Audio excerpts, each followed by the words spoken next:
Shalom, peuple de Dieu. Je viens te donner un message de la part de l'Éternel. Un message pour te réconforter. Un message pour t'apaiser. Alors tu te poses une question. Et tu te dis, pourquoi des gens arrivent à te faire du mal malgré le bien que tu as fait dans leur vie? Alors je te dirai une seule chose. Jésus-Christ était la meilleure personne sur cette terre. Un homme qui avait beaucoup d'amour.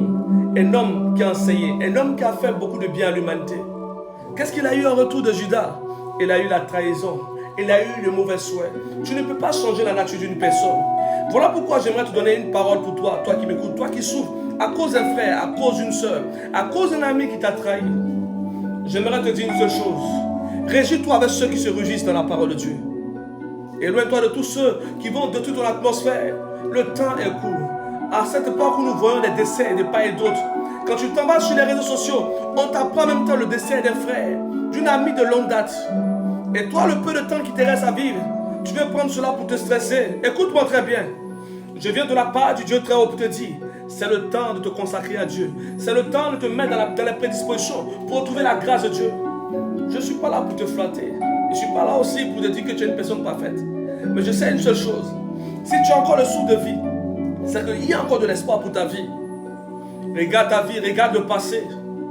Tu as perdu des amis, tu as perdu des parents, mais tu as encore le souffle de vie. Cela veut dire que Dieu n'a pas encore fini avec toi. Et tu me dis, homme de Dieu, que dois-je faire?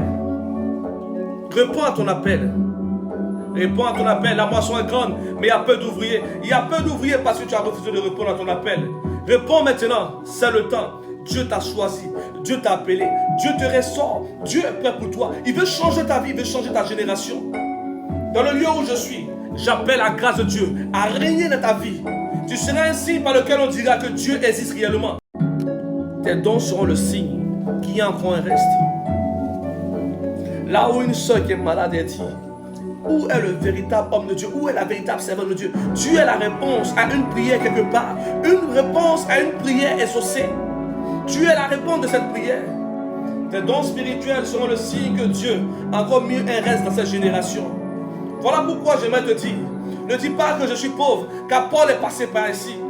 Ne dis pas que je suis humilié, Job est passé par ici. Tous ces gens qui ont été mentionnés dans la Bible ont été mentionnés pour ne pas qu'on ait une excuse pour refuser notre appel. L'appel de Dieu sera le signe dans ta génération que tu es choisi à part, que tu es mis à part. Laisse-moi prier pour toi. J'appelle la grâce de Dieu. J'appelle la présence de Dieu à régner dans ton cœur. Je prie que Dieu puisse guérir ton âme. Là où tu as eu des trahisons, là où des personnes sont venues auprès de toi pour apprendre et après sont devenus des rebelles, là où des gens sont venus auprès de toi comme des agneaux et après t'ont montré leur vrai visage. Je prie dans la puissance de Dieu.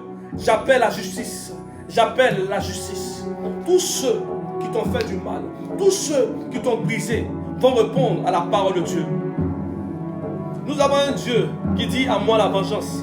Ce n'est pas de la flatterie. J'appelle la vengeance à Dieu maintenant pour tes combats. J'appelle la restauration à Dieu pour tes combats. Écoute-moi très bien. Je proclame maintenant. Peu importe la douleur, la jalousie de tes ennemis, tu rentreras dans ton mariage. Tu rentreras dans ta saison. Tu rentreras dans ta saison. Dieu n'a pas consulté tes ennemis avant de t'emmener au monde. Il n'a pas consulté tes ennemis encore pour te bénir. Il ne consultera pas tes ennemis pour t'élever dans cette génération. Fortifie-toi. Lève-toi et fortifie-toi. C'est ta saison, c'est ton temps. C'était le prophète Elishama depuis la Côte d'Ivoire. J'appelle Dieu à te relever maintenant avec le sourire prophétique.